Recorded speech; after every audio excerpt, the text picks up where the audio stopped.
All right, I got another gel test for you guys here today. This is the SIG V-Crown Elite Performance 40 Smith & Wesson. Going to be using my Glock 35 here. So it's a full size. It's like a 5.2 inch barrel, something like that. These are the 180 grain versions. There you go. Some of you may ask, why am I using the 180s? Well, good save there, Justin. Because that's what I could find, so that's why we're testing these today. Hopefully in the future, you can find 165s and 155s if they make them, whatever, and I'll try those out. But for today, we're testing out these 180 grain versions. So they're advertising muzzle velocity 985 feet per second, which equates to 388 foot-pounds of energy. We'll have the chronograph set there as we go into the block, so hopefully we can get some velocity reads on these. I previously tested their 9mm version. It was only 115 grain. Again, I plan on trying the other grain weights in the near future. Shortly after this video, I'll be testing these in 45 ACP as well, so make sure you stay tuned for that. But I will go ahead and link into the description that 9mm test of these if you guys want to catch that one as well. So this is Nox 10% Ballistics gelatin. Generally, if it's warm enough out, I will transport it in a cooler, but I'm not having to do that here today. This is straight out of the fridge. I had it in the back of the Durango on freezing cold center blocks in the back there all the way here with the heat on low.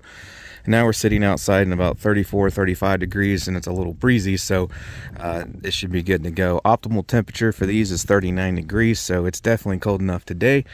My BB calibration there is coming in at about 3.35 inches today. So that's perfect calibration right in the middle there where we want it. And we'll start out, we'll do a single layer t-shirt, and then we'll do 4 layers of denim test as well. These are 12 inch blocks. I got another one there I'll have on the back side. We'll get measurement for you on the penetration, retained weight, and overall expanded diameter as well at the end. All right, here we go. So first up, single layer t-shirt, and then we'll try the 4 layers of denim.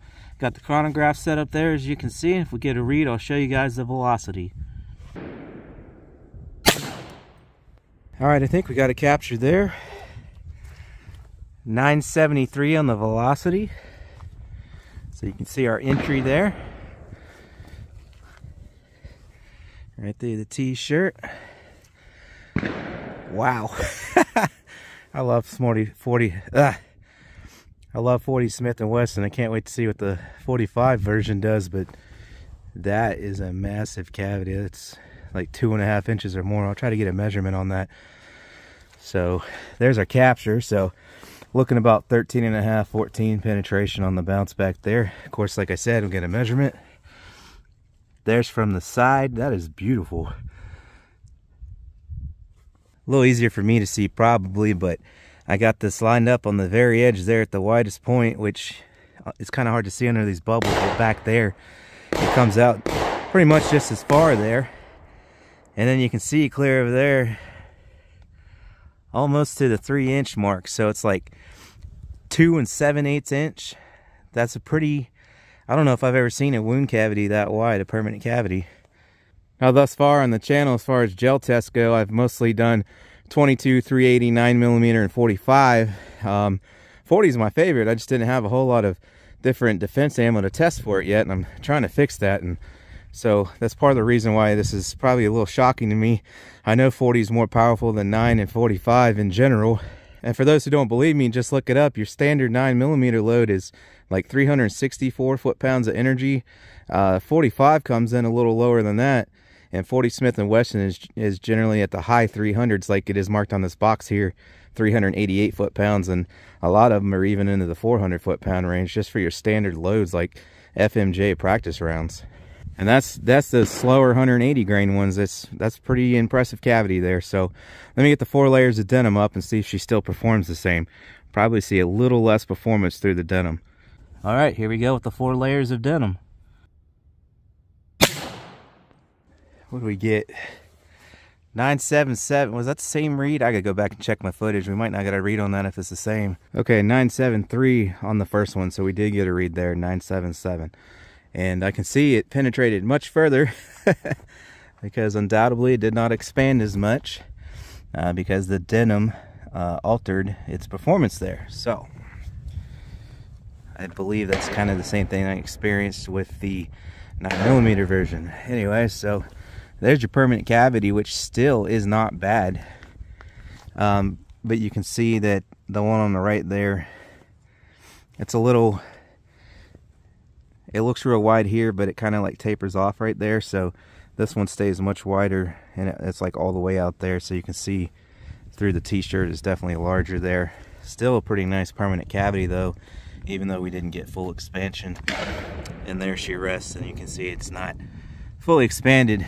This one doesn't look 100% perfect either, but you can see the edges are peeled over. So anyways, let me get a measurement on these, the exact penetration depths, and we'll get them out, get a retained weight and an overall diameter measurement on it. Alright, so on the first one through the t-shirt, penetration there, if you include the bounce back, it's nearly 14 3/4, but where it rests about 14 1/4. And then on the one through the 4 layers of denim, bounce back's about 19 1/2, bullets resting about 19 1/4. Which, by the way, guys, that's a little bit of over penetration according to the FBI, because they say between 12 and 18 inches of penetration is ideal. So that one did over penetrate a little bit.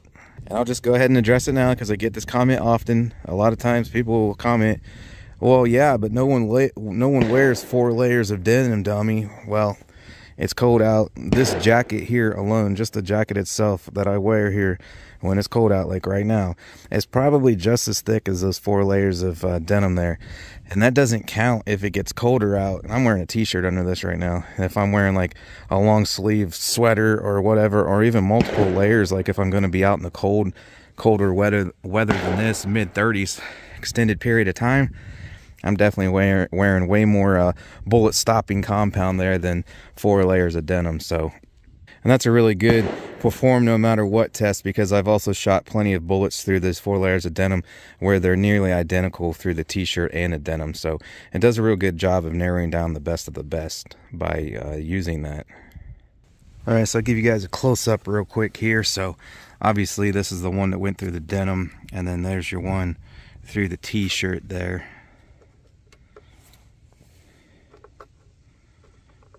Really nice through the t-shirt. I don't think I can stand that. Oh, there you go. Alright, this is a reloader scale. It's a little breezy out, so sometimes the wind, there it goes, does affect it a little bit because it measures very minute grains of powder. So we might have that off and on. So let's see, retained weight, and there's a little bit of gelatin stuck. I tried to pick out what I could, but retained weight on that one through the t-shirt, 178.45. And then through the denim, 176.678. It keeps flickering because of the wind there. Now, only due to that one copper pedal sticking clear out there to 90-degree angle or what have you, coming in at 0.603. So just a hair over 60 caliber there. I'll try to get a measurement without that pedal. But overall, as far as lead expansion goes, not counting those pedals, 0.413. Really no expansion to speak of whatsoever, if not for those few pedals sticking out there. Alright, and then through the one, through the t-shirt, 0.687. So 68 caliber there, almost 69 caliber. Alright, so as I said, if you guys want to catch the 9mm version of these, I'll put a link in the description for that video. It will have 45 coming up rather shortly after this one as well, so stay tuned for that. If you guys want to get yourself anything you see me using, any products I use in the videos, like the chronograph, shooting bag, caliper, scale, even the Nox gelatin I use, steel targets, and more, links will be in the description. But I appreciate you guys watching, and I hope to see you on the next one.